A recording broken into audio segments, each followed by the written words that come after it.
Olá, bom dia a todos, bom dia Rio Grande do Sul, 11 horas e 34 minutos, hoje é terça-feira, dia 9 de junho.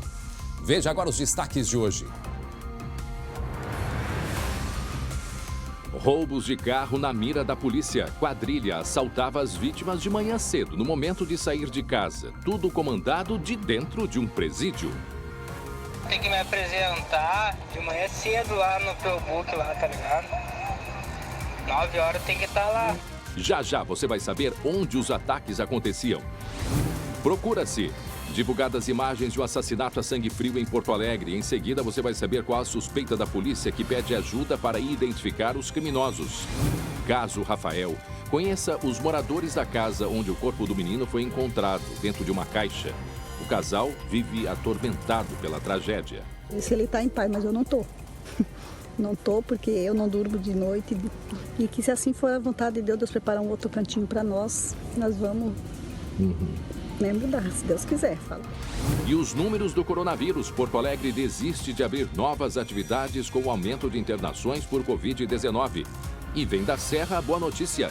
Novos leitos de UTI vão ser abertos. O SBT Rio Grande, a sua companhia na hora do almoço que vai até 1 da tarde, já está no ar.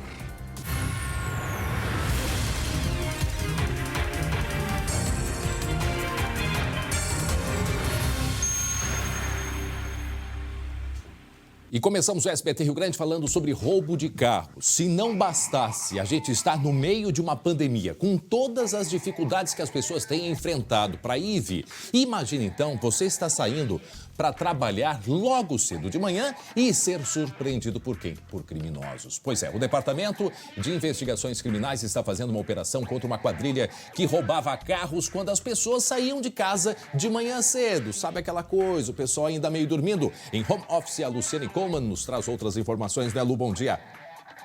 Bom dia, André. Bom dia a todos. Pois é, pelo menos 5 pessoas já foram presas, viu, André? Nessa operação chamada de Aurora, ou seja, justamente pelo horário em que a quadrilha agia, sempre ali no início da manhã, por volta das 7 horas, quando as pessoas estão mais desatentas, saindo de casa justamente para trabalhar.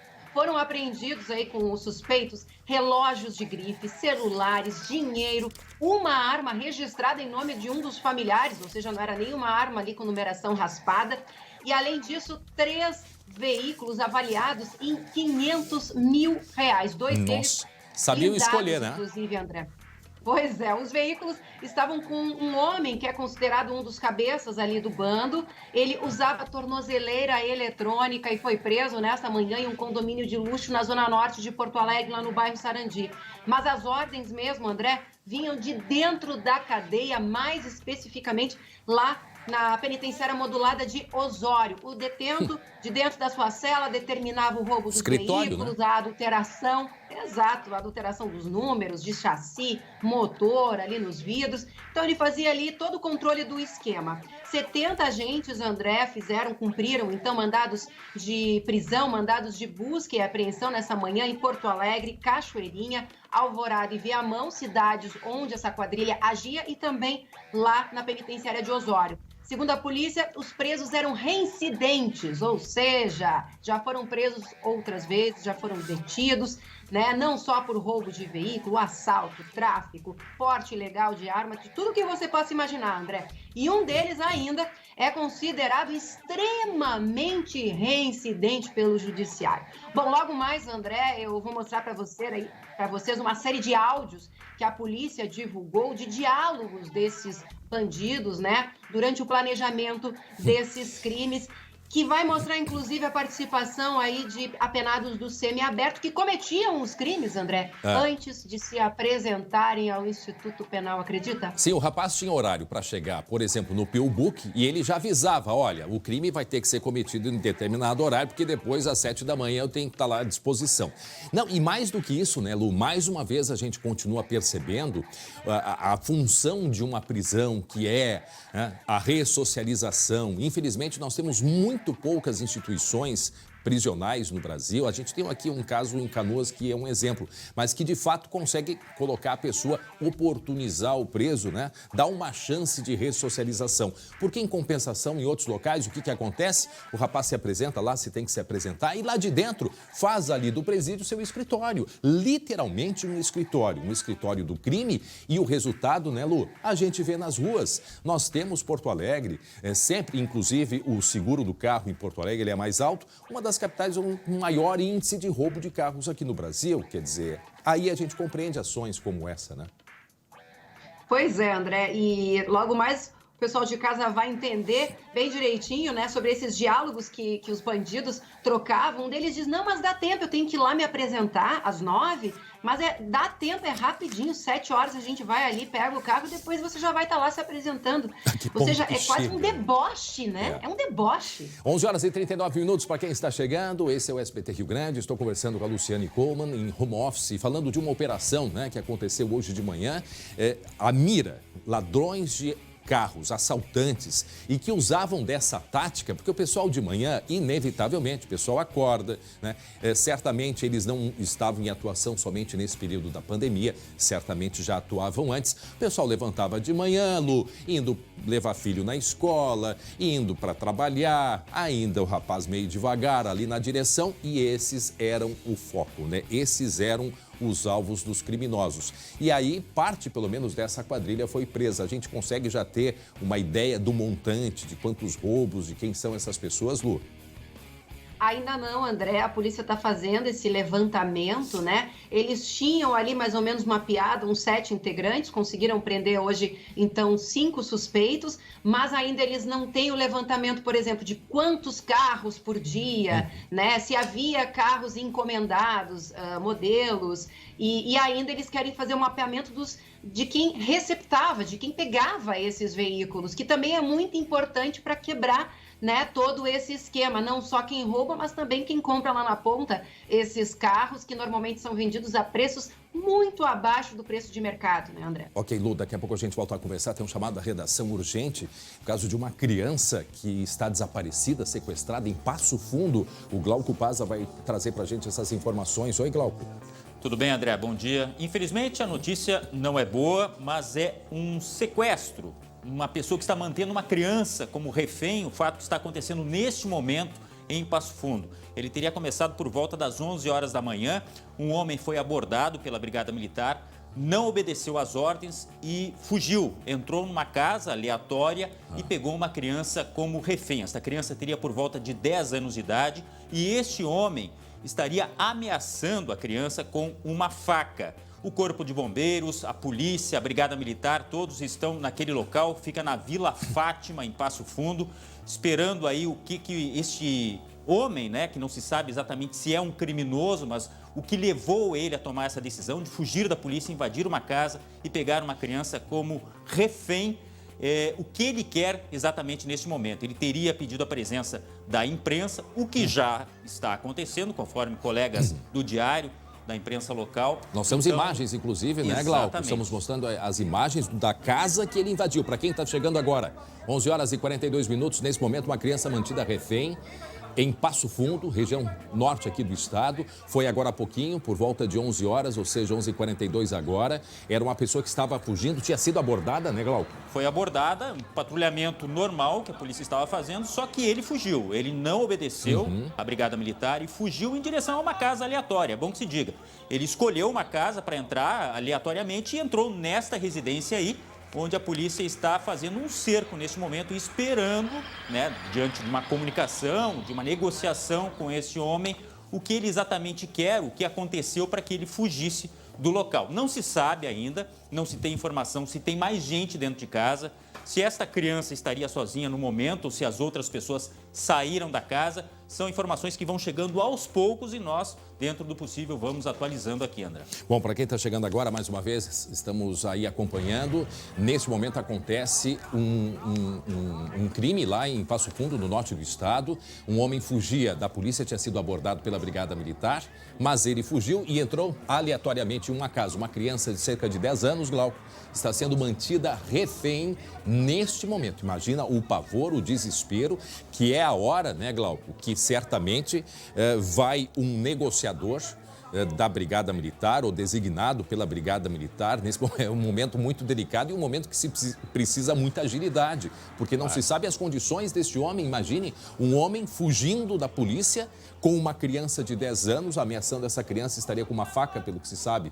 Isso, exatamente. Não se sabe se essa faca já estava em poder dele ou ele pegou essa faca dentro da própria residência.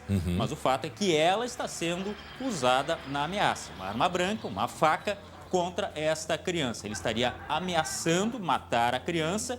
É uma negociação que recém está começando, é bom que se diga. O fato aconteceu por volta das 11 horas da manhã, ou seja, não faz muito, né? Vamos escutar o áudio bem desde o início. Vamos mais uma vez escutar o que diz.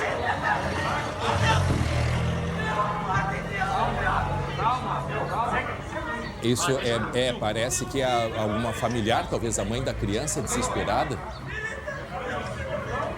São imagens que chegaram agora há pouquinho. Nós estamos acompanhando nesse momento, lá de Passo Fundo, uma criança mantida refém dentro de uma casa por um fugitivo da polícia. Isso foi agora há pouquinho.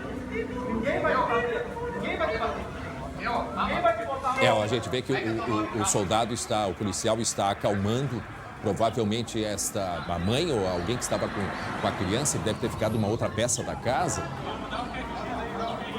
E de longe, quando foi feita essa imagem, essa mulher desesperada, nós vamos continuar acompanhando. São gritos bem altos, tanto que a gente consegue usar. Sim. Do outro lado da rua, essa filmagem, o local está isolado, dentro do possível, né?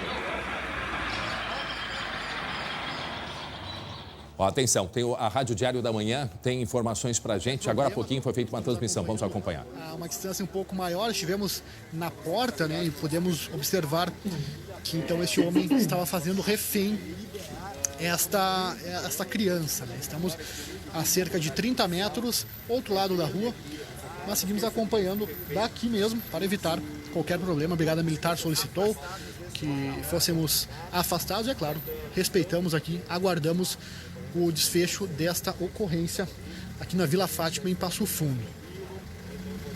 Muito bem, Vila Fátima, em Passo Fundo. Nesse momento, estamos acompanhando, foi uma criança de 10 anos que está sendo mantida refém. Isso foi uma transmissão pelo Facebook de agora há pouquinho, né, da Rádio Diário da Manhã, do Diário da Manhã, lá da região de Passo Fundo.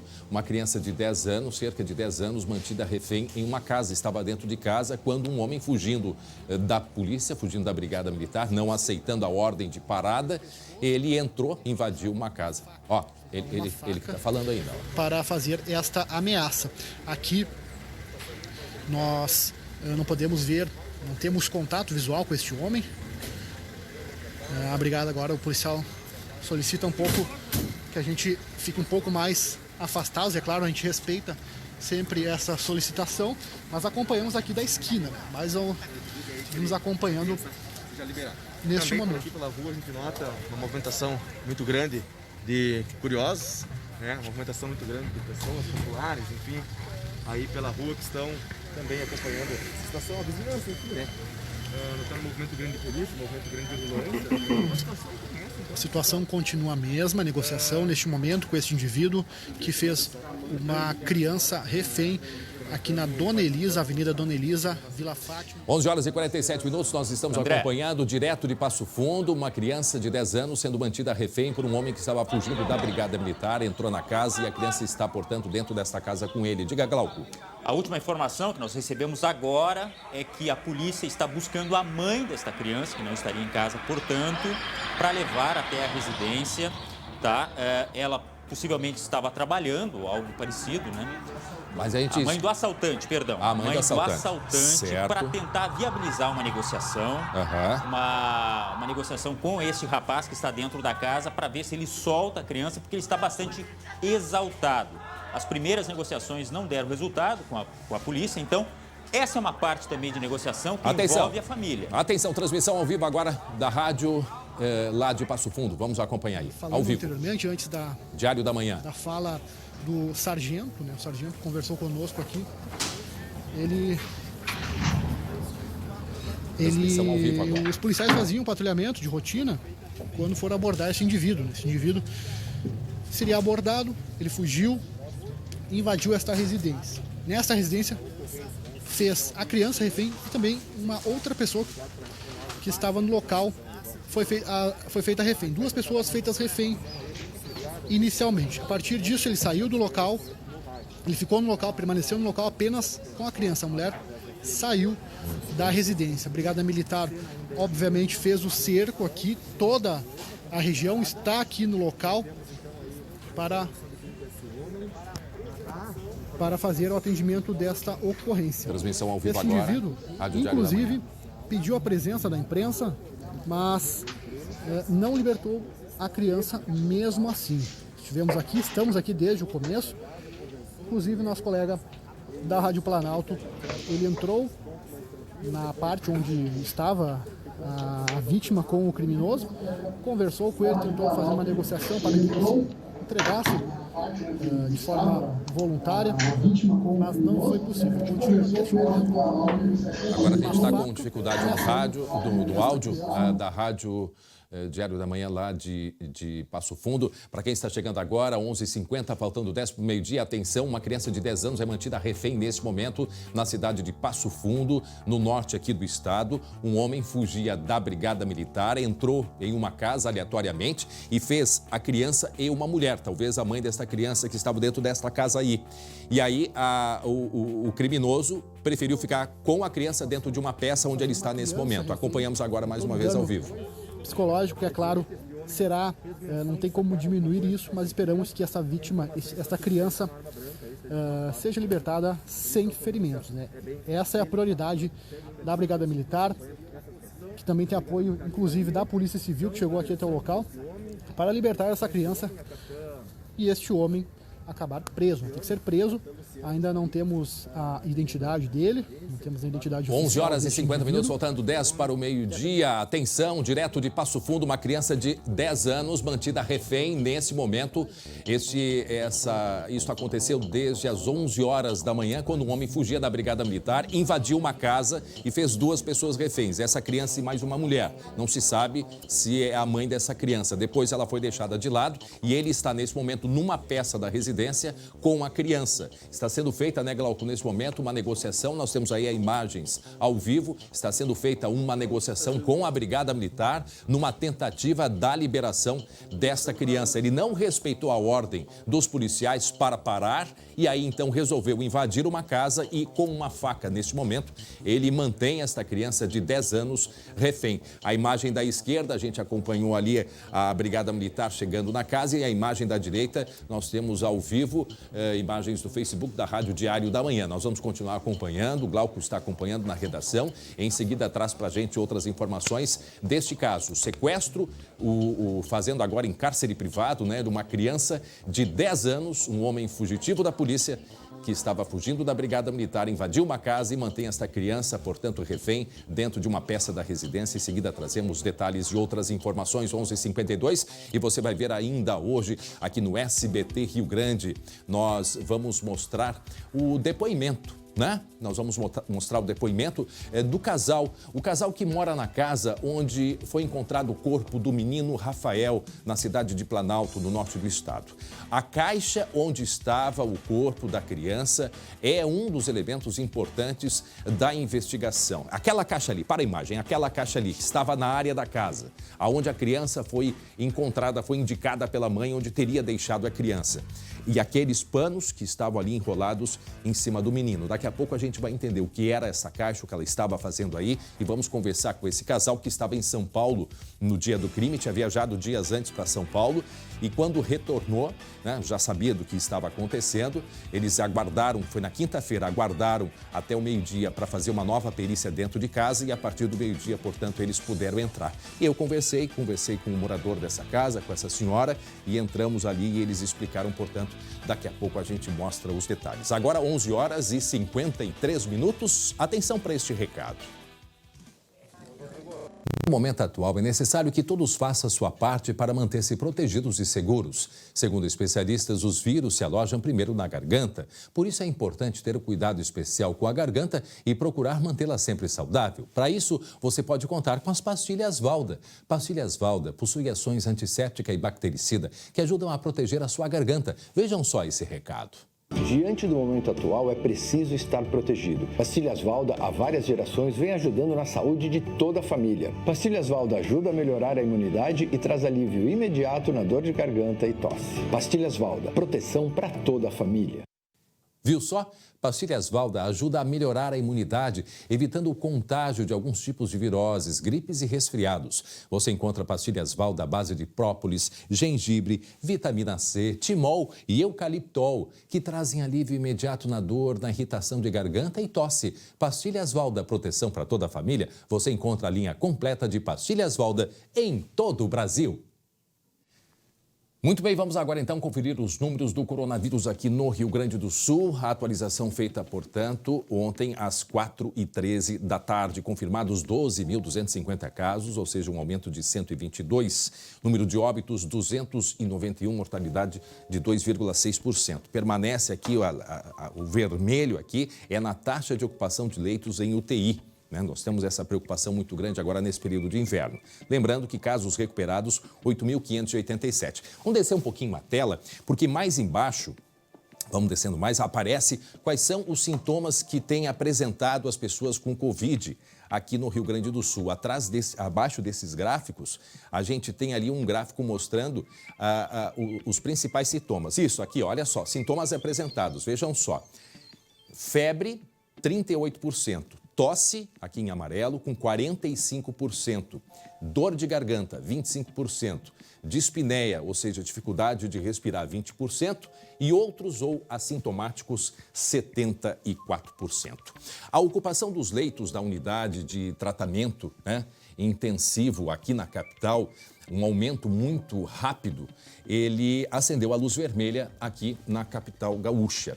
Portanto, a partir de agora, nós vamos conversar com o secretário municipal de saúde, o doutor Pablo, para conversar com ele, Pablo Stirmer, para conversar com ele a respeito de algumas decisões da Prefeitura com relação ao relaxamento da abertura ou da ampliação, como, por exemplo, os jogos, os treinamentos da dupla Grenal, que vão ser afetados com a determinação de ontem da Prefeitura de Porto Alegre. A ideia é que, a partir de agora, já pudessem os jogos coletivos. Mas não, vamos segurar um pouco por causa do crescimento desses números. O secretário Pablo está acompanhado do Lucas Abate, Lucas, bom dia.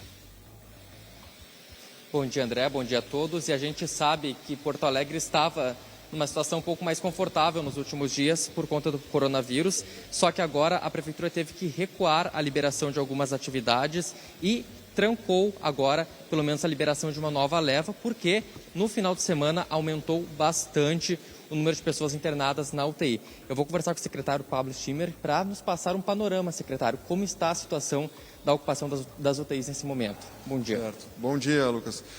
A gente tem acompanhado diariamente a ocupação dos leitos de UTI, assim como a gente acompanha diariamente o movimento nos postos de saúde, nas tendas que instalamos especificamente para atendimento desses casos, a ocupação em geral nos hospitais. A gente tem uma preocupação constante em garantir que toda a retomada das atividades seja feita dentro de uma segurança da nossa capacidade de atendimento. E o que a gente observou no final de semana, já passados mais de 15 dias, desde a última liberação, que foi uma grande liberação aí dos serviços, do comércio, foi de que no final da semana, de domingo especificamente, a gente teve um aumento, a gente estava ali com volta de 44, 46 pacientes confirmados internados em UTI, e no domingo esse número chegou a 50, e ontem mesmo chegou a 62. Esse aumento, de certa forma, repentino, gerou um sinal de alerta. Então, todas as liberações que a gente tem discutido e gradualmente implantado, a gente entendeu que não é o momento nesses primeiros dias, até a gente observar qual vai ser o comportamento dessa curva. Agora, pela manhã, atualizando os dados, a gente está com 59 casos confirmados. Então, a gente já teve uma redução, uma estabilização, e essa estabilização dá um pouco mais de tranquilidade. Mas ficamos aí com a cautela que a gente precisa tomar, porque todas as atividades que a gente liberou foi dentro de um contexto de segurança, de estabilidade da ocupação desse leito de UTI. Então, é sempre nessa perspectiva da gente garantir que a ocupação dos leitos não vá atingir um teto que vai causar sobrecarga no sistema e possível desassistência, e que a gente vai, a partir dessa avaliação, poder direcionar a abertura de atividades ou, caso a gente tenha um aumento muito expressivo mesmo, ter que retomar algum fechamento.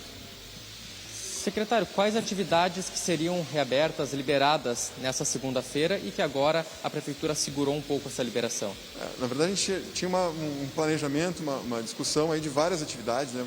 Basicamente, todas as atividades que não estão funcionando, elas podem ser objetos de liberação.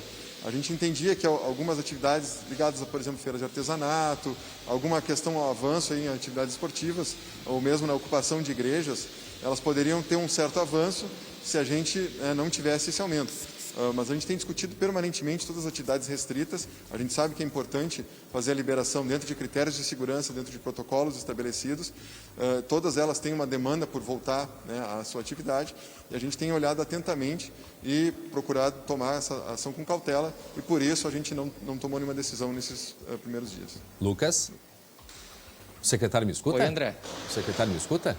Sim, está na escuta. Oi, secretário. Sim, escuta, André. Boa tarde. Eu queria duas perguntas em uma. Primeira, é só confirmar esse número de pessoas em UTI, se são pessoas com Covid ou são gripes, sintomas gripais de um modo geral. São de Covid ou não? Perfeito. Este número que eu mencionei, né, que foi de 46 para 62, aí, no intervalo de 3 dias, são de pacientes confirmados, internados em UTI. Ou seja, eles estão na UTI, realizaram o exame e o resultado foi positivo. Para a Covid? Esse é o nosso número mais, o número mais fidedigno da Covid, né, que representa aí o impacto da doença nos hospitais. Que agora está com 59, tá. E aí uma outra questão que eu quero... Isso, agora pelo menos 59. Tá, e quero chamar a atenção, muita gente, não é só de Porto Alegre, o Estado, ele serve também, né, para receber pessoas que vêm, a Porto Alegre, aliás, recebe pessoas que vêm de outras cidades do Estado. Se tem esse percentual, doutor? Perfeito. Porto Alegre é, por sua organização de rede, pela qualidade dos serviços hospitalares que tem, ela é referência para diversos municípios aí do Estado e não é diferente para o Covid, né? Nós temos vários leitos de UTI reservados aí para o tratamento de Covid e nós monitoramos a ocupação desses leitos, né, especialmente aí no Sistema Único de Saúde, analisando aí a origem desses pacientes. E a gente tem mantido aí cerca de 40% desses pacientes são de Porto Alegre e os outros 60% são das mais variadas cidades aí do interior do estado, especialmente região metropolitana. É uma influência muito grande. Vejam só o que diz o secretário, 40% pacientes de Porto Alegre e 60% de cidades do interior. Para quem está chegando agora, meio-dia em 1 minuto, nós conversamos com o secretário de Saúde de Porto Alegre, Pablo Stirmer, a respeito desse momento de segurar um pouco, né, o relaxamento de algumas restrições que até estava prevista para esta semana. Isso pega diretamente o pessoal do Brick da Redenção, pega os clubes de futebol que devem seguir com treinamentos individuais, pega também igrejas e templos que devem manter aquela previsão inicial do número de pessoas dentro desses locais. Mais uma pergunta da minha parte, secretário. O número de infectados hoje em Porto Alegre, ele passa de 1.000. Mas nós temos, sempre pela Secretaria Estadual da Saúde, um número menor, uma diferença bastante grande. E eu queria que o senhor explicasse por quê e quando é que a gente vai ter essa normalização dos números da capital gaúcha dentro daquele quadro da Secretaria Estadual de Saúde. Perfeito, André. A gente divulga diariamente, desde o mês de março, no site da Secretaria, todos os dados, um boletim com todos os casos confirmados, com toda a evolução desses casos, a ocupação dos nossos serviços. E acontece que, desde março, nós temos um sistema que nos ajuda tanto a gerenciar esses casos, a gente tem mais informações detalhadas desses casos, o que nos permite uma melhor organização das nossas ações, quanto também é mais prático para o profissional que está lá na unidade de saúde, atendendo um paciente com sintoma gripal, de poder fazer a notificação, informar a nosso sistema da vigilância e, ao mesmo tempo, já solicitar o exame para que o paciente que tem sintoma gripal saia da consulta já com a requisição de exame, já com a orientação de como coletar este exame. Então, esse sistema ele foi desenvolvido antes mesmo de um ministério desenvolver a sua ferramenta de notificação, né, que tem usado aí para compilar esses dados e que o Estado passou a utilizar ali durante o mês de maio. Nós estamos num processo de integração dessa ferramenta que a gente tem aqui em Porto Alegre com o sistema do Ministério. Acredito que até a próxima semana a gente já vai ter essa atualização de dados com par e passo, assim, com a mesma com o mesmo nível, o mesmo número, não tem aí uma divergência. E importante, né, que a gente tem feito um esforço para superar essa divergência. Certo. Né? Então, vários nos próximos dias está resolvido A Secretaria isso. tem digitado esses dados para isso. Tá. O número hoje, a diferença vamos resolver isso nos próximos dias. É de 571, né? A gente tem 1.141 no site do governo do estado e 1.712 no Facebook da prefeitura, ou seja, uma diferença de 571. Secretário Pablo Stirmer, obrigado pela entrevista, uma boa tarde para o senhor. Obrigado, Lucas Abate, pelas informações. Obrigado, André. Nós temos um chamado urgente. Boa tarde. Vamos até o norte do estado. Uma criança mantida refém nesse momento em Passo Fundo. O repórter Bruno Rainer, da Rádio Planalto News, está fazendo uma transmissão e nós vamos acompanhar nesse momento ao vivo. É meio... Para não haver problema, eu não vejo problema, mas vamos respeitar. E eu creio que troca de tiros, coisas não vai acontecer, pois o homem ele não está com uma arma de fogo, né? O homem ele está para trás da faixa. Uma criança sendo mantida refém nesse momento de um homem que fugia da polícia. Bom, a situação aqui para a câmera, ó. Estamos atrás da faixa, ó. Estamos atrás da faixa aqui. Uma situação bem complicada. Agora complicou para nós, inclusive. Bom, chama atenção, né, Dilerman? Fato de o homem estar exigindo a imprensa, né? E agora a polícia pede que nós se afaste, mas o homem estava exigindo a imprensa. Ele, todos os momentos, ele pediu que a imprensa viesse ao local. Ele que pediu para mim entrar no local lá, né? Agora estão pedindo para que nós se afaste, né? Mas enfim, estamos acompanhando, estamos respeitando também. Mas o homem, ele quer a presença da imprensa. Desde o início ele deixou claro isso, né, Dilerman? Desde o início ele falou que quer a presença da imprensa aqui, ele me chamou, ele disse para mim entrar lá dentro. Até a polícia não queria que eu entrasse, né? Até de forma de prevenção também, Enquanto né, nós Dilerman? acompanhamos aí as imagens ao vivo de Passo Fundo, Glauco Paz atualiza pra gente o que acontece na cidade, dentro da casa nesse momento aí, essa casa onde a criança de 10 anos é mantida refém, Glauco. Olha, André, a informação que a gente tem é que a mãe desse rapaz já está no local e dentro da casa, pelo menos 5 policiais também estão fazendo esta negociação com esse rapaz que faz uma criança de 10 anos como refém. Ele teria dito o seguinte, que era guardador de carros e que não queria fazer mal à criança, mas até agora ele não libertou essa criança, que como eu disse antes, teria por volta de 10 anos. O caso que está acontecendo na Vila Fátima, em Passo Fundo. Permanece a negociação. Agora, a Brigada Militar pediu para que a imprensa fique um pouco mais longe do fato, tá? Que não fique tão perto da casa. E esse processo de negociação está acontecendo. Isso é importante dentro daquelas negociações, né, Glauco?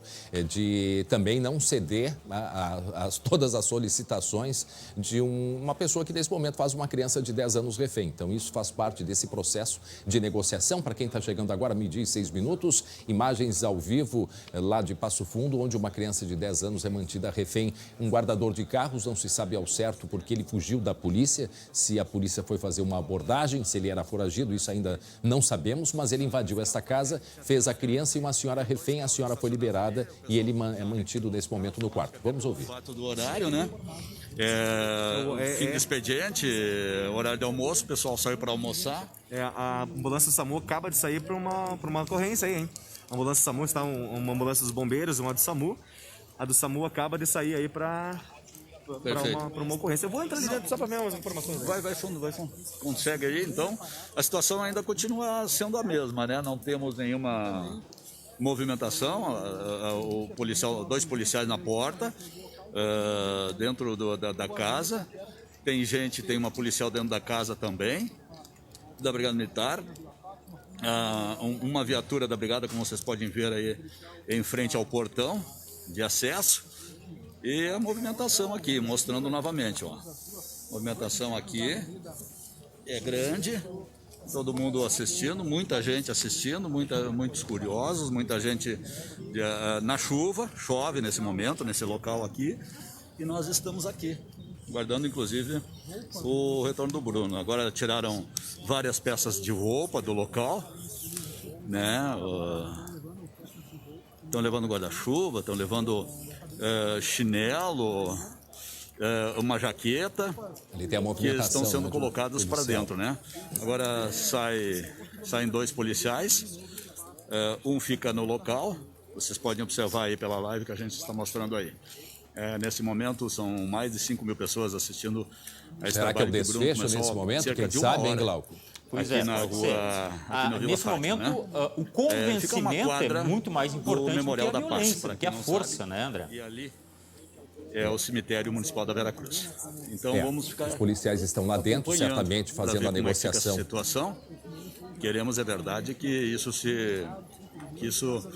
ocorra aí de uma forma tranquila, que nada de ruim aconteça com ninguém, né? Inclusive com nem as crianças, logicamente, nem o garoto. Momento de expectativa, vamos baixar um pouquinho o volume da Rádio Planalto News. Nós estamos acompanhando ao vivo, lá de Passo Fundo, no norte do estado, uma criança de 10 anos, Glauco, mantida refém nesse momento. Há uma expectativa muito grande dentro desta residência. A gente vê policiais circulando lá de fora, movimentação de policiais também ali na área de entrada desta casa. Uma criança de 10 anos. A mãe do homem que está fazendo essa criança refém, ele disse que era um guardador de carros, não se sabe por que fugiu da Brigada Militar, entrou na residência e fez essa criança refém. A mãe dele está ali dentro. Mais um fato a lamentar é que é novamente envolvendo crianças, né, André?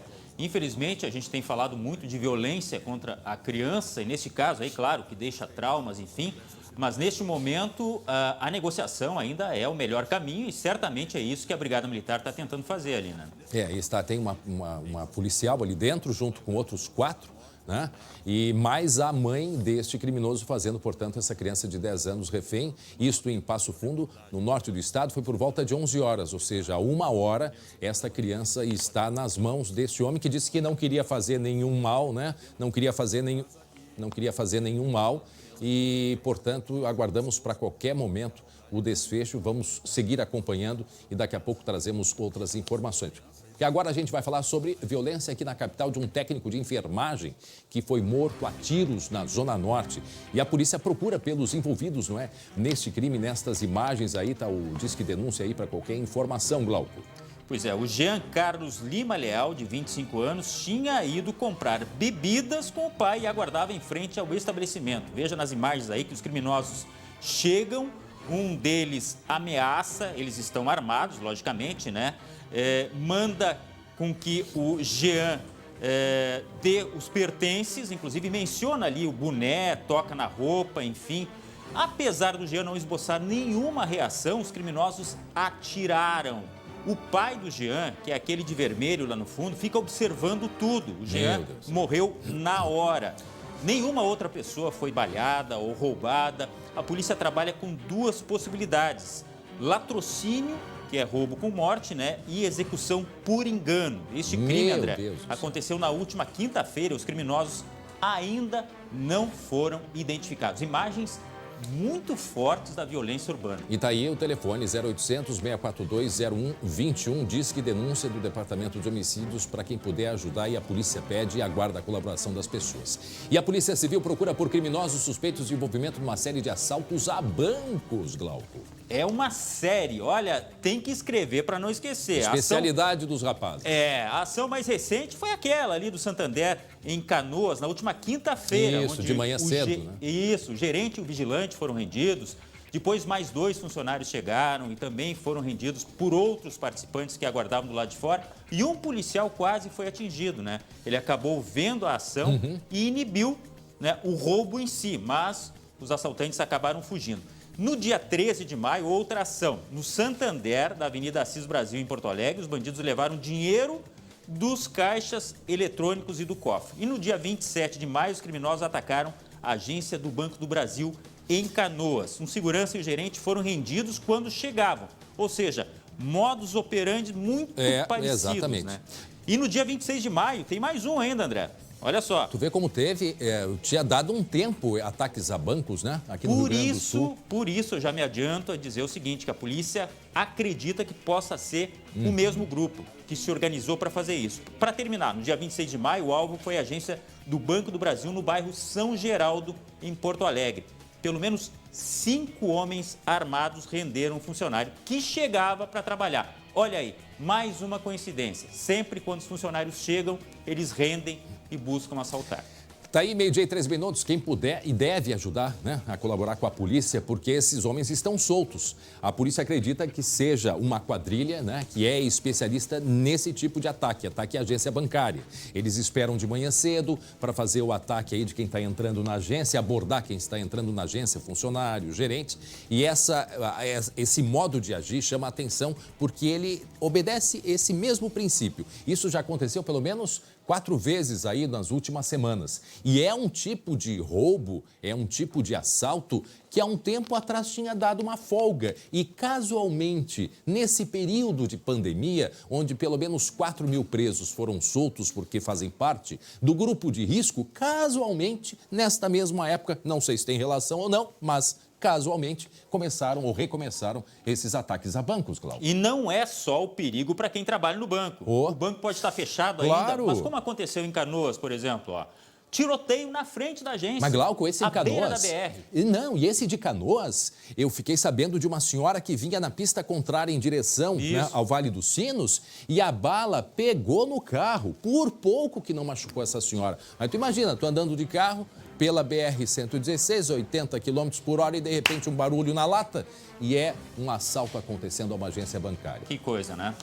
Estamos aí no meio disso, é um perigo muito grande. Por isso é importante a ajuda das pessoas, né, para que reconheçam e comuniquem à polícia, porque a polícia também precisa da colaboração aí para poder identificar e prender estas pessoas. E a polícia está atrás também de criminosos que cometem crimes de moto, lá em Cruz Alta, não é mesmo, Glauco? Pois é, 2 postos de combustíveis foram alvos dos ladrões somente nesta segunda-feira. E aí, mais uma vez, a polícia acredita que sejam os mesmos criminosos que agiram nas 2 oportunidades. Eles chegam numa moto, tá? O carona executa o assalto. Nesse caso, aí, ele mandou abrir a loja de conveniências, pegou R$200, maços de cigarro. Mas no outro posto, eles levaram mais de R$1.000. Isso tudo na mesma noite. A polícia, como eu disse, acredita que seja o mesmo grupo. É difícil, porque eles chegam de capacete, usam máscara, logicamente. Agora estão usando máscara. Claro, ajuda eles são nesse... muito precavidos contra a Covid. Nossa, é verdade. Imagina. Não, e olha só, e agem com uma... Atenção, chamado direto de Passo Fundo. Talvez o rendimento, é isto? Está se rendendo, o homem que está fazendo uma criança de 10 anos refém. Atenção, vamos acompanhar ao vivo, chove nesse momento em Passo Fundo. Foi uma cena que me chamou a atenção. Vamos acompanhar agora ao vivo. Seja familiar da criança. Transmissão que está sendo feita. Mas dentro da casa, no momento lá, está apenas a criança e o homem. Se tinha outra pessoa no momento em que este homem chegou, a gente não sabe. Rádio Planalto News. Acho que nós vamos combinar o seguinte, eu vou até o carro pegar mais um guarda-chuva. Vamos fazer isso. Vai ser pouco para nós. Essa é a Rádio Planalto News fazendo a transmissão ao vivo. Fazendo a transmissão ao vivo deste momento. Desde as 11 horas, uma criança é mantida refém por um homem que estava fugindo da polícia e fez uma senhora e uma criança de 10 anos refém. Talvez a mãe dele, não sabemos ao certo. A senhora foi liberada, mas ele está dentro da casa com a criança de 10 anos. A mãe do criminoso já foi acionada, está lá dentro também, segundo informações, com uma policial, né, uma mulher policial e outros 4 soldados da Brigada Militar fazendo a negociação. Então a gente acompanha, se tivermos um sinal que pudesse ser o momento de rendimento do homem se render. Ele disse que não queria fazer nenhum mal à criança, mas fez e está ainda fazendo, porque já poderia ter se entregue. Então, a polícia faz a negociação com ele nesse momento. É uma expectativa muito grande, a imprensa afastada, pelo menos 30 metros desta casa, e ali a movimentação de policiais civis e também policiais da Brigada Militar. A gente segue acompanhando e voltamos aí ao vivo com informações assim que a gente tiver novidades, 12:17. E olha só, falávamos há pouco sobre a criminalidade, pois a polícia prendeu um homem foragido que, vejam só, ele matou 2 jovens, um de 18 e outro de 21 anos, agora em novembro do ano passado, aqui em Porto Alegre. As vítimas não tinham nada, ficha limpa, nada na polícia. Motivo do crime: o roubo de uma porta. Cássia passou os últimos 7 meses com medo. Ele também me ameaçou, né? No mesmo dia. Aí eu peguei e disse: pá, cara, tu já fez a coisa? Deixa eu socorrer meu filho. Ela presenciou a morte do filho, Vitor da Rosa da Costa, 21 anos, e do sobrinho, Wesley Teixeira de Souza, de 18 anos. O caso aconteceu na Restinga, em novembro do ano passado, por um motivo fútil: o roubo de uma porta. O responsável pelos disparos, Jorge Rodrigo Kretzmann Vargas, foi preso nesta segunda-feira em Passo de Torres, Santa Catarina. No dia do crime, Jorge foi até a casa de Vitor e o questionou sobre a porta. Quando o jovem se virou para responder, o assassino matou pelas costas, na frente dos pais. Logo após esse primeiro disparo, também teria colocado a arma na cabeça da mãe do Vitor, né? Ameaçando também ela de morte, a qual teve que suplicar pela sua vida. E aí o autor sai da residência. Cerca de 5 minutos depois, Jorge voltou até o local e disparou contra as pessoas que socorriam Vitor. Ele ainda confessou à polícia que mirou em Wesley, que foi atingido por um disparo na cabeça e morreu. As vítimas eram inocentes e não tinham antecedentes criminais. Vitor fazia curso técnico de enfermagem. Nas horas vagas, fazia apresentações como MC Vitinho. Ele tinha um filho e sua namorada descobriu, 2 semanas após o crime, que estava grávida do segundo. Meu neto vai crescer sem pai. A filhinha dele está nascendo o mês que vem. Ele nem soube que ia ter uma filha. É brabo, né? Porque, que nem eu digo, estragou o sonho dos guri. Meu filho com um sonho de ser enfermeiro. O Wesley de jogador. Wesley jogava na base do São José e tinha o sonho de se tornar um jogador profissional. Que ponto que se chega, né? Bom, gente, vamos acionar a Lu Comando, porque a Lu tem informações de uma quadrilha que roubava carros, assaltava, né? Tocava o terror de manhã cedinho, claro, um horário estratégico, o pessoal saindo de casa, dormindo, indo levar a criança na escola, indo trabalhar agora no momento da pandemia, pois há uma operação nesse momento aqui na região metropolitana, Lu. Pois é, André, então vamos recordar então um pouquinho essa história, né? A polícia hoje deflagrou essa operação chamada Aurora, justamente pela hora em que os criminosos agem, que é no início da manhã, ali por volta das 7 horas da manhã, quando o sol está surgindo, né, no horizonte. Foram cumpridos 10 mandados de prisão e 5 pessoas foram presas até o momento. Bom, como é que funcionava, né, André? Eles faziam um roubo e ainda clonavam as placas. O líder, ou seja, o grande mandante dessa quadrilha, é um detento da prisão da penitenciária modulada de Osório, onde houve também o cumprimento de mandados de busca por lá, né? E também um outro cabeça do bando foi preso nesta manhã usando tornozeleira eletrônica num condomínio de luxo da zona norte de Porto Alegre. E com ele foram apreendidos 3 carros avaliados em R$500 mil, 2 deles, inclusive, eram blindados. Bom, e a polícia, André, divulgou vários áudios, ou seja, que eram trocados entre os integrantes dessa quadrilha para planejar esses crimes, né? Eles trocavam pelo WhatsApp e aí a polícia, então, divulgou parte desses áudios hoje à imprensa. Então, a gente vai ouvir agora, num deles, em que a gente vai, inclusive, ver que um deles é um apenado do semiaberto e que está planejando o crime antes de se apresentar lá na instituição penal. Vamos dar uma olhada. Tem que me apresentar de manhã cedo lá no Pelbook, lá, tá ligado? 9 horas tem que estar lá. Às 7 horas é a melhor hora, mano, porque daí os caras estão saindo pra trabalhar, é a hora que cai mais carro e tem menos polícia, né? Troca de turno da polícia, mano. Meu, ali é o tiro certo. Pegar ali, eu já vou explicar pra vocês. Vocês pegar o carro, eu vou passar na frente de vocês só vão me seguir, nós vamos passar pro outro batalhão ali, vão largar o carro do outro lado ali, já era. Daí vocês vão lá, se apresentam, nós voltemos ali, ver se o carro tá ali, se estiver ali, já era. Daí torrou.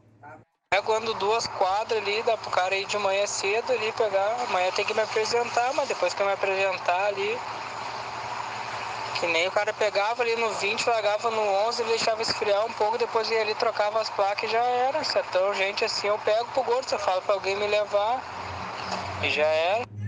Deixava esfriar um pouco, né? Deixava esfriar, ou seja, roubavam, largavam o carro em algum determinado local, quietinho. Se ninguém fosse atrás, significava que não tinha rastreamento. E aí depois davam sequência ao processo, ao trabalho durante a Aurora. Não é mesmo? Exatamente.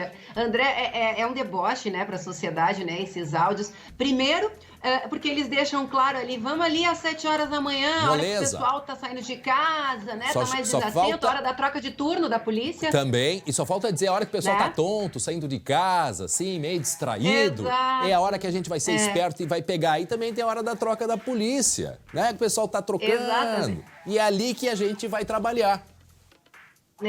E a gente, normalmente, a gente fica mais realmente desatento pela manhã, a gente está saindo, como você disse, saindo às vezes para levar um filho, saindo para trabalhar, tá ainda meio sonolento. Organizando o dia, né? A gente costuma se preocupar mais à noite, quando tudo fica mais escuro, né? Mas, enfim, eles agiam justamente nesse momento. Um deles fala ali que precisa se apresentar lá no Pillbook, né? Porque o pessoal dos semiabertos, apenados, precisam se apresentar lá uma vez por semana, né? Com tornozeleira ou sem. E como você disse, né, André, um deles ali disse, nossa, então tá, vamos lá, porque é rapidinho. A gente vai lá, rouba o carro. Aí depois se apresenta lá, ali, tranquilo. E depois, se ninguém aparecer, significa que tá de boa, daí a gente vai lá e troca as placas. São várias questões, né, Lu? São várias questões que a gente começa a observar. E entre elas que dá uma revolta, né? Exatamente, exatamente. Primeiro, eles observam que de manhã sabem muito bem que as pessoas estão dormindo. Literalmente dormindo, acordando, organizando o dia. É a hora que o pessoal cai facilmente. Segundo, é hora de troca da polícia. Então, eles sabem muito bem o funcionamento e horário dessas coisas de troca e tudo mais. Onde pode ser prejudicado e eles, né, podem, então, ter uma desenvoltura melhor para trabalhar. Terceira questão. Que é tudo organizado também de dentro do presídio, pelas informações que a gente tem, de dentro de uma outra prisão, onde o escritório do crime está ali, né, a serviço da criminalidade. Pois esta quadrilha, vamos repetir porque é uma informação importante, porque ninguém aguenta, né, Lu, essa coisa de roubo de carro, por exemplo, aqui em Porto Alegre. Isso leva a muita perda de vida, inclusive. A capital gaúcha é uma que tem os maiores índices de roubo de carro, infelizmente. Então, essa é uma ação extremamente importante para ver se a gente começa a reduzir, né? Porque o roubo de carros em Porto Alegre, vou te dizer, é campeão. É campeão e há anos, né, André? Há anos que a gente sofre, né, com esse mal aí, com essa criminalidade. Vamos dar uma ouvida no parte da entrevista do delegado Rafael Littke, que comandou essa Operação Aurora nessa manhã, e ele fala um pouquinho, então, sobre como é que agia essa quadrilha, quem são esses criminosos que foram presos e também a respeito desse líder que está atrás das grades. Vamos ouvir.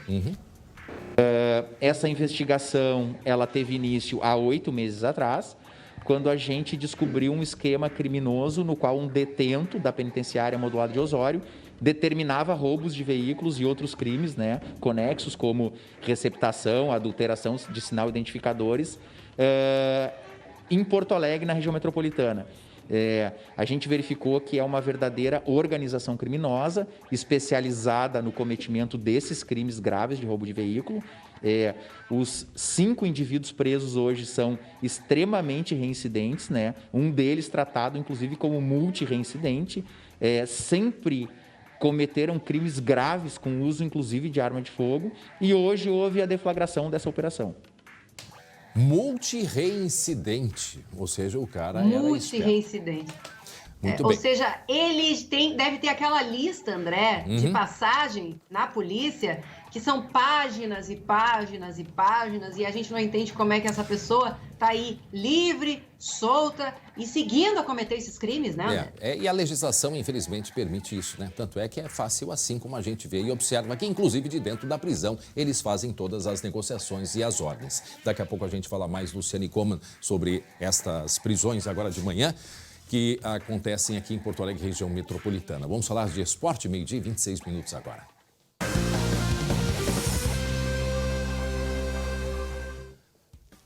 Para Biscoito Zezé, carinho que vem de família, meu irmão Glauco Paza. Nós já temos aí até uma sugestão de data para retomada e encerramento do Campeonato Gaúcho, hein? Mas o pessoal tá apressadinho, né, Glauco? Pois é, mas tem que botar no papel. Acho que é interessante, pelo menos, fazer uma projeção. Ter um objetivo. Né? Ter um norte. Pode ser que não se cumpra, aliás, as informações não são boas. Bom, mas a ideia, em reunião apresentada pela Federação Gaúcha de Futebol ao novo secretário de Esportes é começar no dia 19 de julho e terminar no dia 9 de agosto, Dia dos Pais, o Campeonato Gaúcho, tá? Daria menos de um mês de disputa. Só que isso vai depender muito das autoridades sanitárias, logicamente, né? Porque as coisas estão acontecendo ainda quando o assunto é novo coronavírus. Por exemplo, Grêmio e Inter estão treinando, tá? Fisicamente, queriam voltar a treinar com bola, só que ontem, com essa decisão da Prefeitura de Porto Alegre de não flexibilizar tanto as iniciativas, de ter um pouco mais de cautela pelo número de internações, não vai ser possível o treino coletivo por enquanto. E como jogar sem ter o treino com bola, né? O fato é que alguns clubes estão voltando, é o caso do Caxias, que fez os testes, 50 testes contra a Covid-19, nenhum caso positivo foi detectado. O Ipiranga de Erechim deve realizar testes também nesta semana para voltar a treinar na semana que vem, mas tudo está no campo das hipóteses. Todos os cuidados estão sendo tomados, mas o treino com bola, que é essencial por enquanto, não tem, né, André? E pelo menos a dupla Grenal, quando se manifestaram ontem, foram extremamente compreensíveis a essa situação. Né? Prudentes, não há de fato o que fazer a não ser aguardar a orientação da ciência, né? A orientação científica a respeito disso. Portanto, o negócio é esperar. Agora, na Europa, foi a Alemanha, a gente já disse isso aqui, lá na Alemanha já avisaram, jogo com a presença, né, de torcida, enquanto não tiver a vacina, nem pensar. Eu tenho na minha cabeça o seguinte, André, não tem aula. Se não tem aula, não pode ter torcida. É uma questão de prioridade também, né? Exatamente. A gente tem que acompanhar com o tempo, não adianta. Não tem aula, não tem festinha, né? Não dá para ter, a não ser algumas clandestinas que a gente já mostrou aqui, né? Essas ainda continuam. Essas continuam. Mas, enfim, essa é a nova realidade do futebol que a gente vai acompanhando, né, Glauco? Isso mesmo. E vamos torcer para que os números, se mantenham e fiquem abaixo daquilo que estão hoje para que as coisas evoluam. Se não está descartado que a gente volte. Lembra daqueles jogos que a gente voltava 3 casinhas, 4 casinhas, 5 casinhas? Mas eu prefiro, ao invés de voltar, um passo mais lento, né? A gente não precisar retroceder, mas apenas, né, ir devagarinho para que as coisas vão se ajeitando. Até daqui a pouco o Glauco Paza. E olha só, agora meio-dia e 29 minutos, a Serra Gaúcha ganhou novos leitos de UTI pelo SUS, Sistema Único de Saúde, para tratar de casos de Covid-19. Apesar do número crescente de infectados lá na região da Serra, a população parece respeitar cada vez menos as medidas de distanciamento controlado, meu Deus do céu. Acompanhe. Nas ruas de Caxias do Sul, nem parece que estamos em meio a uma pandemia. Hoje de manhã eu saí para ir no médico que eu tinha hora marcada. E agora eu fui aí no mercadinho. E alguém tem que fazer as coisas para ti, né? É o teu caso hoje? É meu caso hoje. Pela idade não poderia sair, mas se precisa, né? Enquanto muita gente dá aquela curva no distanciamento controlado, a cidade registra aumento diário nos casos da Covid-19. Em 2 semanas, o número saltou de 133 para 284. Já são 6 mortos no município que até então acreditava ter o controle da doença. Além dos números crescentes, o sinal amarelo acendeu quando a cidade registrou o primeiro surto de Covid-19 neste frigorífico. Pelo menos 24 funcionários testaram positivo e, ao todo, 247 apresentaram sintomas de síndrome gripal. Mesmo assim, a empresa não quis suspender as atividades. Isso só aconteceu por determinação da Justiça. Serão 2 semanas de portas fechadas. Até o dia 19, todos os colaboradores devem passar por testes, assim como os familiares. A unidade também receberá uma higienização completa, além de passar por vistoria. Nós já vínhamos monitorando os frigoríficos da cidade. A gente já tinha identificado algumas inconsistências na gestão das pessoas lá, dos atestados. Já tinha sido avisado. Quando surgiu, então, esse surto lá dentro do frigorífico, foi, então, solicitado o fechamento da unidade até a resolução dos problemas. Nesta segunda-feira, Caxias ganhou mais 5 leitos de UTI pelo SUS no Hospital Virvi Ramos. Enquanto aguarda o credenciamento pelo Ministério da Saúde, o custeio será feito pelo município. Já Bento Gonçalves passa a contar com mais 5 novos leitos de UTI credenciados pelo Ministério da Saúde. Bento é o município da Serra com o maior número de casos. São 722 positivos e 20 mortos. Dados que servem para conscientizar sobre a necessidade de manter as medidas de prevenção. Enquanto a gente não tiver uma medicação efetiva ou uma vacina eficaz, nós não vamos voltar à vida normal. Nós vamos ter que continuar com as medidas de cuidados, de máscara, de distanciamento, de saída só realmente o necessário. Na portaria emitida hoje, além de Bento Gonçalves, o Ministério da Saúde também credenciou por 3 meses o Hospital de Gramado, com 8 leitos, e o de Farroupilha, com 5 leitos de UTI SUS. Já em relação ao frigorífico mostrado aí na reportagem, o Grupo JBS, em nota, disse que não comenta processos judiciais e que a saúde dos funcionários é prioridade para a empresa. Agora, a curiosidade, não é, que a gente tem, e aos poucos a gente vai compreendendo que esse fenômeno que acontece desses surtos dentro dos frigoríficos não é só aqui no Rio Grande do Sul, não é só no Brasil, inclusive Estados Unidos e Europa, seja pelo frio, seja por falta de cuidados, mas infelizmente os frigoríficos é onde acontece o maior número de surtos. E atenção, você vai ver ainda hoje o depoimento dos moradores da casa onde o corpo do menino Rafael foi encontrado na cidade de Planalto, do norte do estado. Eu conversei com o morador, conversei com a esposa dele, eles estavam viajando quando aconteceu este crime e na volta, agora na semana passada, precisaram entrar na casa, foi feita uma vistoria, uma perícia, e aí foi liberada só esse espaço da casa. A casa onde morava o Rafael ainda continua em isolamento até que seja feita a reconstituição ali do crime. E ele explicou o que fazia aquela caixa ali na área onde o menino foi encontrado. Daqui a pouco a gente mostra então essa conversa que eu tive com esse casal. E ainda, as últimas informações sobre o sequestro, imagens ao vivo nesse momento de Passo Fundo, uma criança de 10 anos sendo mantida nesse momento, refém, desde as 11 da manhã, lá em Passo Fundo, no norte do estado. Vamos escutar um pouquinho. A polícia pediu que nós se retirassem aí do local e esse homem acabou pegando a faca, acabou ameaçando essa criança, chegou a colocar a faca no pescoço dessa criança. Para mim, esse indivíduo relatou que não mataria, que não faria mal a essa criança, relatou que é um trabalhador que cuida de carros. Mas a gente quer saber, né, por que ele fugiu aí desta abordagem policial. Nós seguimos acompanhando, portanto, isto que está acontecendo, esta criança de 10 anos sendo mantida refém por um homem que fugia da polícia, entrou naquela residência e mantém essa criança, portanto, de 10 anos, refém desde as 11 horas da manhã. Um rápido intervalo e eu já volto.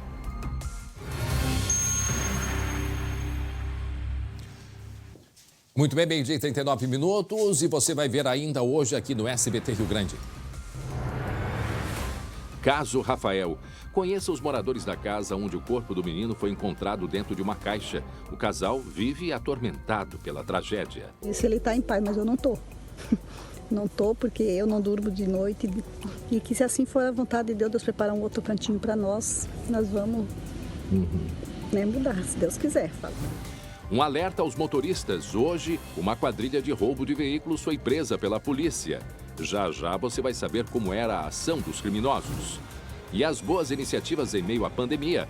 Uma indústria de calçados infantis está doando sapatos para comunidades carentes. Direto então. Passou embaixo das pernas dele. Quando eu entrei pra pegar o meu filho, ele me empurrou pra fora. Estamos ao vivo. E eu vi ele com o meu filho com a faca no pescoço do meu filho. Beleza, uma faca grande? É uma faca de serrinha, pelo que deu pra mim. Essa é a mãe da criança mantida refém agora. Como que tá o seu filho agora? Como é que está? Tá bem. Essa é a mãe da criança de 10 anos. O pessoal da Brigada Militar veio ali, tirou.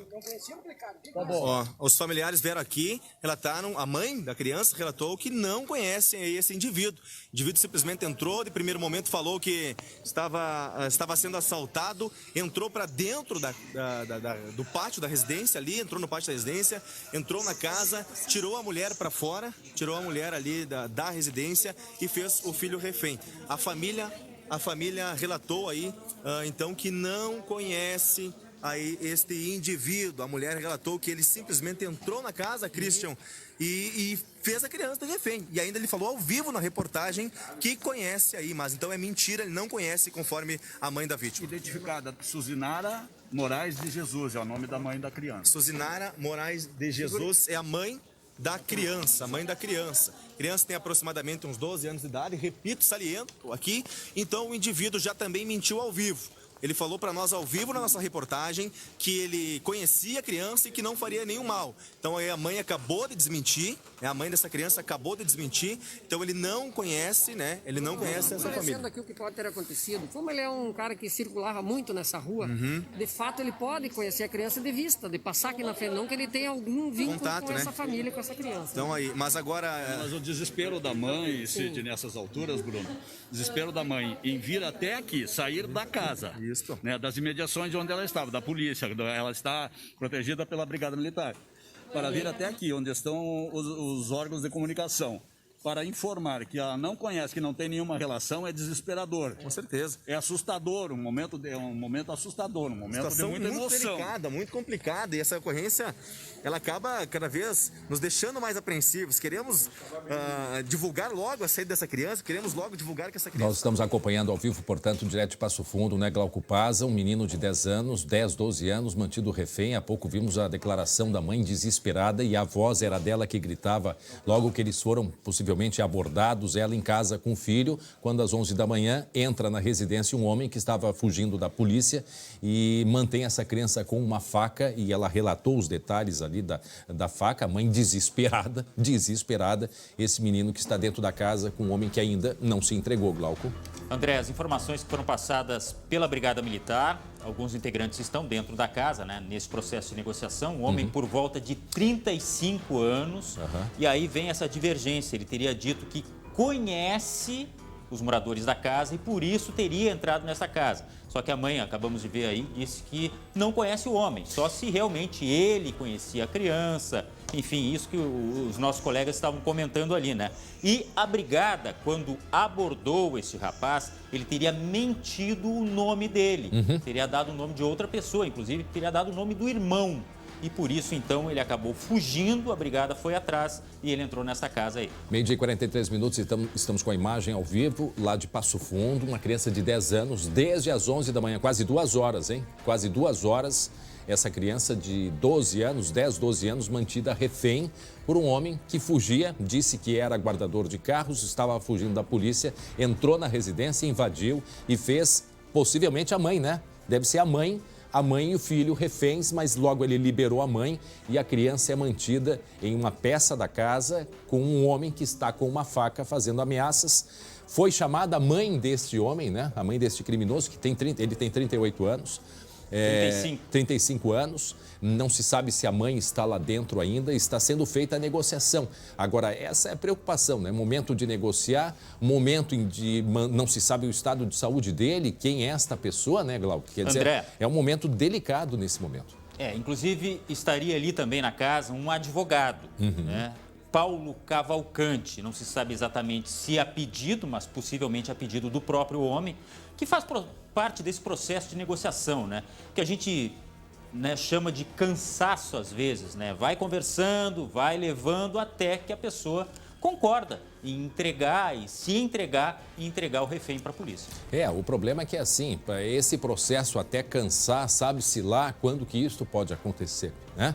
Então, por isso que era importante nesse momento que conseguissem chegar num acordo, mas a polícia já está pelo menos há 1 hora fazendo esta negociação, há vários policiais ali e certamente a polícia deve estar solicitando um pedido de reforço de algum negociador, porque não é simplesmente fazer, né, uma negociação, conversar, há necessidade de um diálogo maior. Vamos acompanhar ali, vamos acompanhar. Isso é uma familiar? Seria a mãe? Está conversando com ele lá dentro. Já pediu, já foi levado para ele, vamos ver o que ele vai levar. Foi levado o que para ele lá, sargento? Foi levado o roubo que ele pediu, familiar, mãe, irmã. E agora o advogado, por último. Perfeito. A mãe não chegou ainda, então. Foi levado roupa lá, então? Foi levado roupa lá, então, para este homem? O nome do garoto é Vitor, tem 11 anos. 11 anos. O nome da mãe é Suzimara Moraes de Jesus. Olha só, situação muito complicada, muito delicada aí. Nós estamos acompanhando direto de Passo Fundo. Nós estamos fazendo essa transmissão no SED As Imagens, a Rádio Planalto News. Há, nesse momento, uma criança de 11 anos, portanto, sendo mantida refém desde as 11 horas da manhã. Vemos aí a movimentação. Era um homem que estava fugindo da polícia, se dizia guardador de carro, 35 anos, desesperado, invadiu a casa. Manteve a mãe e o filho refém, logo liberaram a mãe e a criança está ainda nas mãos dele. Ele está com uma faca, pelas informações que se tem. Vamos ver o que diz o colega lá da Rádio Planalto News. Veio desesperado aqui dizer que não conhece, e há informação de que nessa casa, a informação é da própria família, de que nessa casa seria antigamente, até pouco tempo atrás, um ponto de drogas. Conforme os familiares da mãe da criança, há 2 meses aproximadamente essa casa foi alugada por eles, tem documentação, está tudo legal. E, consequentemente, imagina-se que esse rapaz que invadiu a casa estivesse pensando nisso, de que haveria, então, uma situação de que seria uma casa abandonada. E entrou, quando ele entrou, ele pegou a criança. E aí a mãe deu a explicação de que a outra menina teria passado, inclusive, por entre as pernas dele. Exato. E fugido. E aí ficou o Vitor, 11 anos de idade, como refém.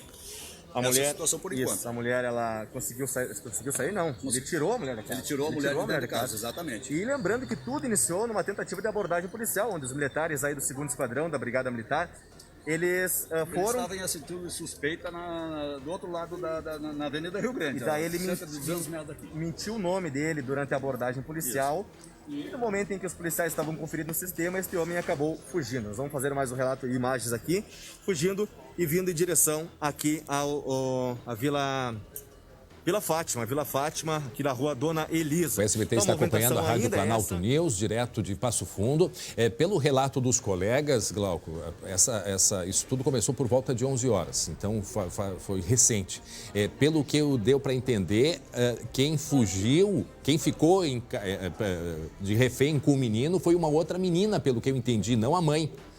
Não, a mãe, pelo que deu para entender, ele mandou sair de casa. Sim. E essa menina, possivelmente fugiu talvez por debaixo das pernas. O Vitor, fugiu e o Vitor acabou ficando como refém. E um detalhe, a faca de serra, muito provavelmente da própria casa, né? Da própria casa. E as informações que se tinha tempo atrás era um ponto de drogas. Ele achou que a casa estivesse abandonada porque estava para alugar.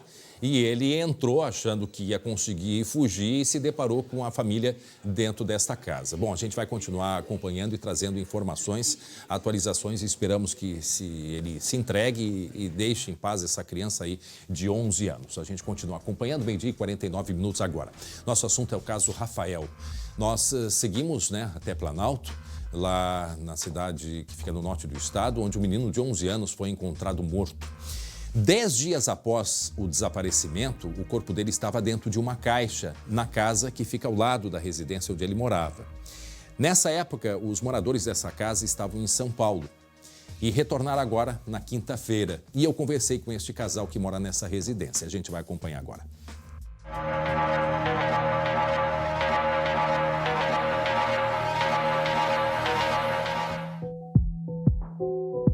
Rafael Vinques, de 11 anos, foi encontrado nessa casa após o sumiço de 10 dias. Ele estava dentro de uma caixa. Os moradores da residência estavam fora da cidade. Na minha ida a Planalto, eles falaram com exclusividade para o SBT. Sou morador daqui. Eu estava em Americana, na casa da minha filha. Nós fomos de viajar no dia 9 e enviaram para nós. Daí tomamos aquele choque, de saber que era aqui na nossa casa. Só que ninguém sabia é que a caixa já estava na casa deles. Essa caixa é o seguinte, é uma caixa que nós usávamos para trabalho. Uma confecção traz roupa para nós cortamos a roupa e costuramos, ele leva de volta. Então é uma caixa que vai e volta.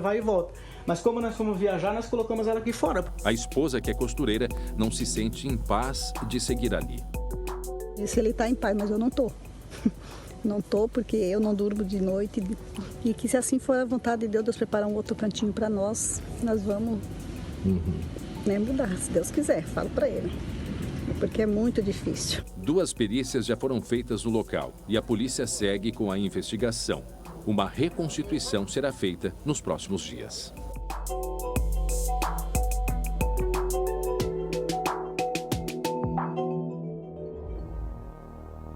Essa reconstituição, ela pode ser muito importante, Glauco, nesse processo onde se tem uma pessoa que confessou que foi a mãe da criança, mas ainda há muitas dúvidas a serem respondidas. Essa era uma delas, se a caixa, porque teve gente que tinha visto essa caixa dentro da casa do menino Rafael, né? E aí ele comprovou que não, que a caixa é dele, de trabalho, isso ele já relatou, né, para a polícia. Agora eu imagino o drama dessa família, assim, que vivia nessa casa há 7 anos já. Não, vivia e conhecia, muito possivelmente bem a fundo, né, a família ao lado, enfim. Agora, é uma informação importante, eles não são os donos da casa, eles estão locando esse imóvel, né? Isso. Eu perguntei sobre a relação com o menino. Todo mundo. Eu perguntei, eles disseram que não tinham uma relação assim de amizades, porque eram todos muito reservados nessa região aí, mas eles viam o menino Rafael passando, de vez em quando diz que ele abanava, mas que nunca ouviram absolutamente nada a respeito. A casa foi, portanto, liberada para o casal poder ocupar, foi feita uma perícia antes e agora, pelas informações que a gente teve, já está se finalizando o processo para fazer a reconstituição, que não se sabe se a Alexandra vai estar ou não nessa, em princípio deveria, mas é um direito que ela tem de não participar, porque aí vai poder me explicar os passos, né, do que aconteceu. E aí também vai ser importante se esclarecer, porque como eu disse, há uma pessoa que confessou. Agora, tem muitas perguntas ainda a serem respondidas, perguntas que a própria população faz. Se ela fez, se ela fez sozinha, se teve alguém, quem foi, como foi, que dia que foi e todas essas questões mais. A reconstrução, que agora eles dizem que não é mais reconstituição, é reconstrução, ela tem por objetivo também até encontrar mais contradições. É disso que se faz também o elemento, né, o inquérito em si. Exatamente. Porque, afinal de contas, tem a medição de espaço, tem a questão do tempo, tudo isso que foi fornecido pela mãe, e a mãe já entrou em várias contradições, nos dezenas de depoimentos que ela deu, né? Exato. Então, a reconstrução se presta muito para isso também. E o casal já disse, isso deve acontecer, pelo que se entende, na semana que vem, não quer estar em casa neste momento. E a gente vai seguir durante a semana, amanhã vamos mostrar o depoimento do tio, né, o tio Beto, o tio do menino, que ele sentiu muito. O garoto ficou desesperado, o último contato com ele foi no domingo, 10 de maio, dia das mães, quando eles passearam de moto. E a gente vai mostrar isso, vai mostrar esse momento que ele conta, esses passeios que ele fazia com o sobrinho de 11 anos e o rapaz tem 18 anos. Tá certo, Glauco? E agora a gente vai falar sobre novidades da investigação do caso da abordagem da Brigada Militar a um casal aqui em Gravataí. Uma das vítimas, a Dorildes Laurindo, ela não resistiu aos ferimentos provocados, não é, pelos disparos dos policiais e ela morreu. O namorado dela, um angolano, ficou ferido, ficou preso injustamente por 12 dias. O Lucas vai atualizar pra gente porque tem novidade hoje, né, Lucas? Tem, André, tem novidade sim, porque a Polícia Civil já concluiu o inquérito, mas a pedido do Ministério Público vai seguir investigando esse fato. E hoje ainda, André, 3 policiais de Cachoeirinha que deram início a essa perseguição, ainda no trecho de Cachoeirinha, serão ouvidos pela Delegacia de Homicídios. Esses policiais, André, são fundamentais, por exemplo, para a investigação apurar se, de fato, eles estavam monitorando esse veículo, o veículo onde estava o casal junto com o motorista procurado da polícia, ou se a perseguição começou unicamente porque eles atravessaram o sinal vermelho. Então, 3 policiais serão ouvidos ainda hoje. E em outra investigação paralela, que é tocada pela Brigada Militar, pela Corregedoria da Brigada Militar, também será ouvido o angolano Gilberto Almeida, que foi baleado e preso injustamente. Então são esses 2 fatos que devem ter repercussão ainda hoje, André. Tá certo.